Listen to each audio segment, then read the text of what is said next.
Halo Bapak dan semua teman-teman yang menonton video saya Ira Asimauta Julu, NIM 17040382. Saya mahasiswa Teknik Industri Fakultas Teknik Universitas Sumatera Utara.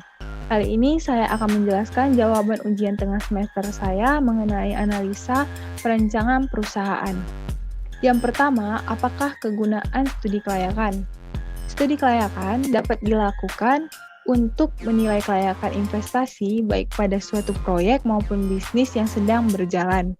Maksudnya layak atau tidak layak di sini adalah perkiraan bahwa proyek atau bisnis tersebut akan dapat atau tidak menghasilkan keuntungan yang layak bila telah dioperasionalkan. Yang kedua, apa beda studi kelayakan bisnis dengan studi kelayakan proyek? Perbedaannya terletak pada kegiatannya. Studi kelayakan bisnis lebih fokus pada bisnis dan kegiatan bisnis seperti pemasaran, teknis, keuangan, serta sosial ekonomi. Sedangkan studi kelayakan proyek lebih fokus pada proyek yang bersifat investasi. Yang ketiga, jelaskan berbagai studi kelayakan dan manfaatnya. Studi kelayakan ada dua, studi kelayakan bisnis dan studi kelayakan proyek. Studi kelayakan bisnis merupakan suatu penelitian yang digunakan untuk mengambil sebuah keputusan apakah bisnis ini dapat dikerjakan, ditunda, atau dihentikan. Studi kelayakan proyek merupakan penelitian tentang bisa atau tidaknya suatu proyek dilaksanakan dengan berhasil. Manfaat dari studi kelayakan yang pertama memperkecil resiko kerugian. Yang kedua mempermudah perencanaan bisnis atau proyek. Yang ketiga melancarkan pelaksanaan bisnis atau proyek. Yang keempat mempermudah melakukan pengawasan. Yang kelima, mempermudah pengendalian. Jelaskan aspek-aspek dalam studi kelayakan.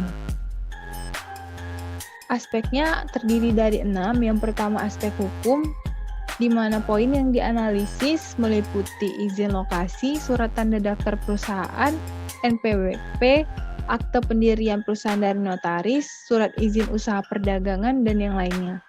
Yang kedua, aspek ekonomi dan budaya. Dari sisi budaya, studi kelayakan ini menganalisis bagaimana perusahaan mempengaruhi adat istiadat di daerah sekitar. Sementara dari sisi ekonomi, analisis yang dilakukan yakni bagaimana perusahaan berdampak pada tingkat pendapatan per kapita di wilayah tempat perusahaan didirikan. Yang ketiga, aspek manajemen. Semua hal yang berhubungan dengan operasional perusahaan ikut ke dalam kategori aspek manajemen, mulai dari manajemen sumber daya hingga finansial perusahaan. Yang keempat, aspek pasar dan pemasaran. Analisis yang dilakukan pada aspek ini akan menjawab pertanyaan apakah produk yang dihasilkan oleh perusahaan memiliki peluang pasar dengan memperhatikan potensi pasar, jumlah konsumen, daya beli masyarakat, segmentasi, situasi persaingan di industri tersebut, dan yang lainnya. Yang kelima, aspek teknis dan teknologi.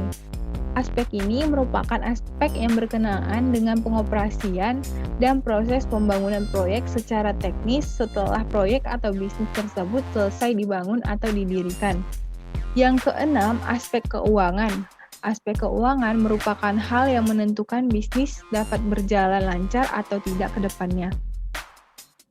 Lalu pertanyaan nomor 5, pelajaran atau mata kuliah apa saja yang dapat digunakan dalam menyusun studi kelayakan? Nah, menurut saya, mata kuliah yang dapat digunakan dalam menyusun studi kelayakan ada 5. Yang pertama, analisa perancangan perusahaan. Yang kedua, manajemen risiko. Yang ketiga, manajemen keuangan. Yang keempat, manajemen sumber daya manusia. Yang kelima, sistem pendukung keputusan. Baiklah, sekian penjelasan dari saya mengenai jawaban ujian tengah semester analisa perancangan perusahaan saya.